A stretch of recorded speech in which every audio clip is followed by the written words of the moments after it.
soin de toi, maître. Heureuse est la mère qui t'a porté et allaité. Heureux plutôt ceux qui écoutent la parole de Dieu et qui l'observent.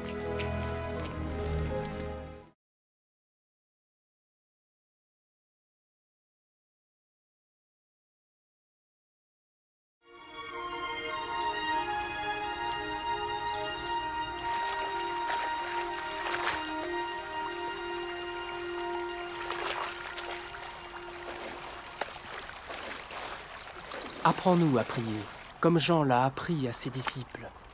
Quand vous priez, dites « Notre Père qui es aux cieux, que ton nom soit sanctifié, que ton règne vienne, que ta volonté soit faite sur la terre comme au ciel. Donne-nous chaque jour notre pain quotidien. Pardonne-nous nos offenses, comme nous pardonnons aussi à ceux qui nous ont offensés. Protège-nous contre la tentation et délivre-nous du mal. »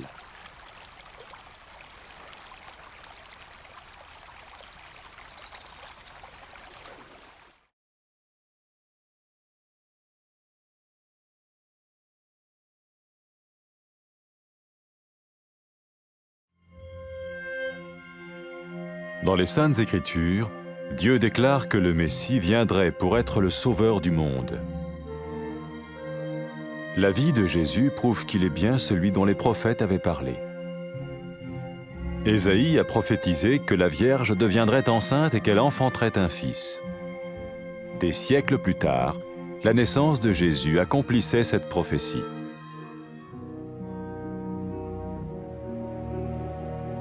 Les Saintes Écritures déclaraient que le saint à naître serait appelé le Fils de Dieu. Cela signifiait que Jésus serait le Fils de Dieu au sens spirituel et non au sens physique. Nous le voyons par sa manière de vivre. Il a guéri des malades, il a pardonné leurs péchés, les a ramenés à Dieu et leur a promis une place dans le royaume éternel de Dieu. Il s'est offert lui-même en sacrifice pour le péché à leur place. Puis il est revenu à la vie, victorieux sur la mort selon le plan de Dieu. Jésus a dit « Personne ne me prend la vie, mais je la donne de ma propre volonté. » La vie de Jésus n'a pas seulement accompli les écrits des prophètes, mais elle a aussi confirmé la vérité de la sainte parole de Dieu. Les prophètes avaient écrit « Ta parole, ô mon Dieu, est parfaite, elle dure à toujours. » Jésus lui-même a dit « Le ciel et la terre disparaîtront, tandis que mes paroles ne disparaîtront jamais. » Jésus est venu pour nous donner la vie dans toute sa plénitude. Et quand l'homme a désobéi à Dieu dans le jardin d'Éden, il a choisi sa propre voie et ses actions l'ont séparé du Créateur.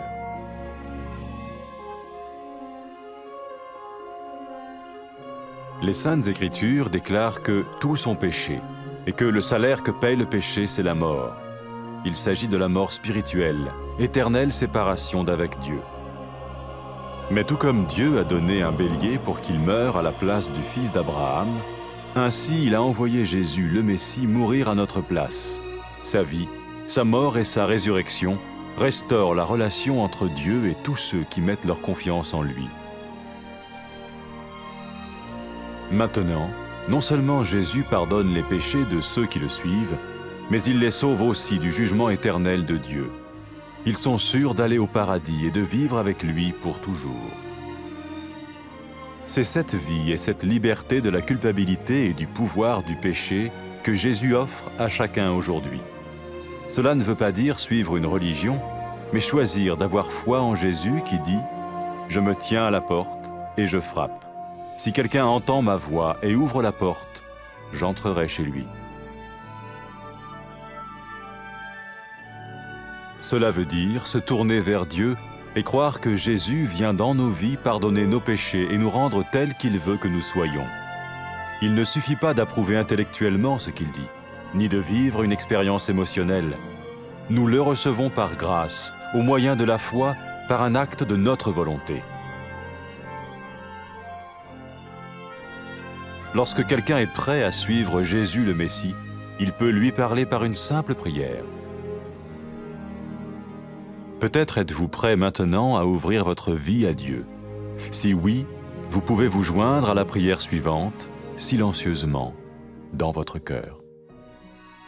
Seigneur Jésus, j'ai besoin de toi. Merci d'être mort sur la croix pour mes péchés.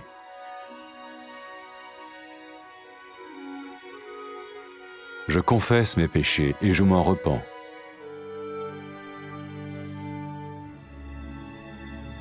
Je t'ouvre la porte de ma vie et je te reçois comme mon Sauveur et Seigneur.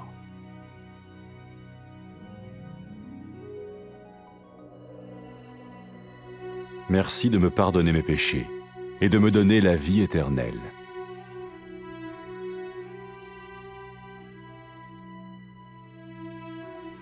Fais de moi le genre de personne que tu veux que je sois. Maintenant que je deviens l'un de ceux qui te suivent. Amen.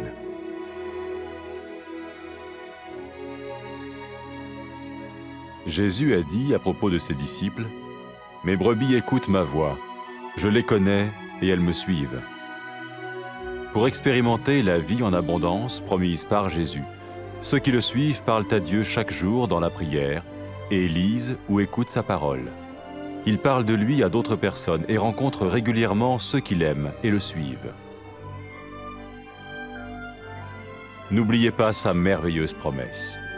Tout pouvoir m'a été donné dans le ciel et sur la terre. Et sachez-le, je vais être avec vous tous les jours, jusqu'à la fin du monde.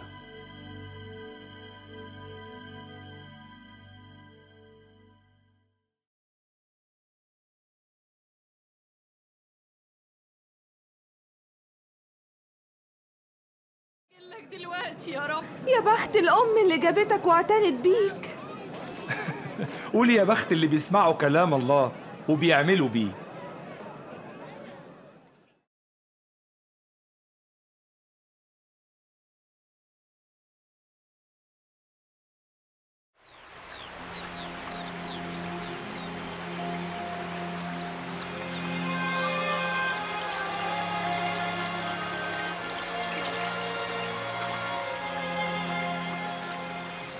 علمنا الصلاة زي ما يوحنا علم تلاميذه.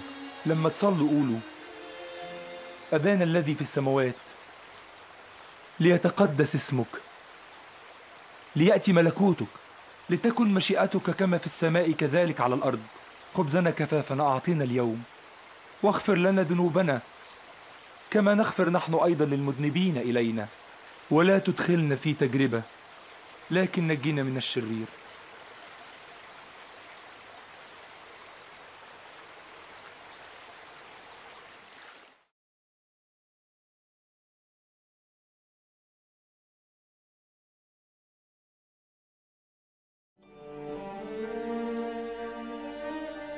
ربنا قال في الكتاب المقدس إن المسيح هيجي ويخلص العالم من الخطية، وحياة يسوع بتقدم لنا الدليل على إنه هو نفسه الشخص اللي اتكلم عنه الأنبياء. والنبي إشعياء قال العذراء هتحبل وتولد ابن، وبعد كده ب100 سنين اتولد يسوع وتحققت النبوة. والكتاب المقدس بيقول إن القدوس اللي هيتولد هيبقى هو ابن الله، وده معناه إن يسوع هيقولوا عليه ابن الله، طبعا بالمعنى الروحي مش الحرفي للكلمة. وده بنشوفه واضح في الطريقة اللي عاش بيها يسوع، لأنه شفى العيانين وغفر خطايا الخطاة ورجع لهم علاقتهم بالله ووعدهم بمكان مع ربنا في ملكوته. وبعدين قدم نفسه ذبيحة بدل الناس عن خطيتهم، وقام من الموت وانتصر عليه. يسوع قال محدش يقدر ياخد حياتي مني، أنا اللي أقدمها بنفسي.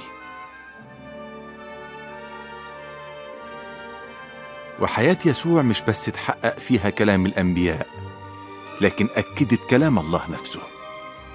الأنبياء قالوا كلمة الله كاملة، وكلمتك يا رب تعيش للأبد. ويسوع نفسه قال حتى لو السماء والأرض زالت فكلامي مش ممكن يزول.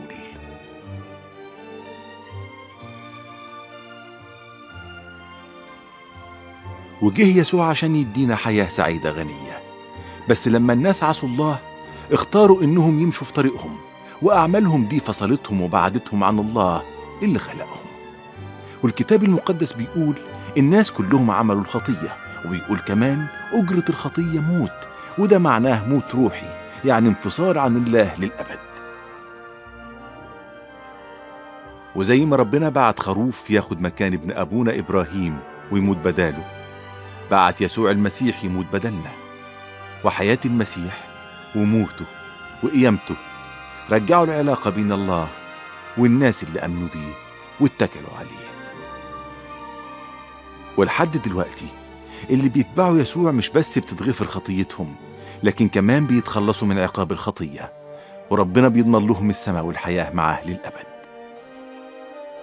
والنهاردة يسوع بيقدم لكل واحد الحياة الجديدة والتحرر من الخطية وقوتها. ده مش معناه إنك تتبع دين وبس، لكن إنك تختار تآمن بالمسيح اللي قال أنا واقف على الباب أخبط، إن حد سمع صوتي وفتح الباب هدخل بيته. وده معناه إننا نرجع لله ونآمن إن يسوع هيدخل حياتنا ويغفر خطيتنا ويخلينا نعيش زي ما هو عايز. مش كفاية إنك تصدق الكلام ده بعقلك ولا حتى تنفعل بيه بإحساسك، إحنا بنقبله بالنعمة وبالإيمان، وده عمل من أعمال الإرادة. ولما يكون الناس مستعدين يتبعوا يسوع المسيح ممكن يكلموه ويعترفوا له. إذا كنت مستعد لكده تعالى له، قرب منه واعترف بخطاياك وتعهد بإنك تتبعه. يا رب يسوع، أنا محتاج لك. أشكرك لأنك مت على الصليب علشان خطيتي.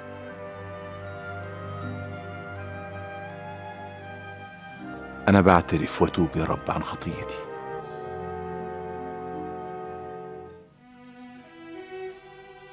وبفتح باب قلبي وحياتي وأقبلك مخلص ورب وسيد.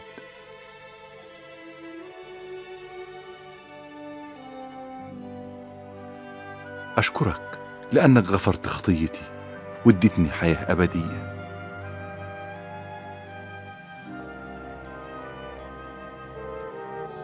خليني أعيش زي ما أنت عايز يا رب.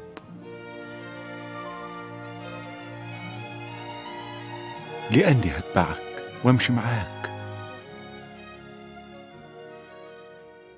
آمين.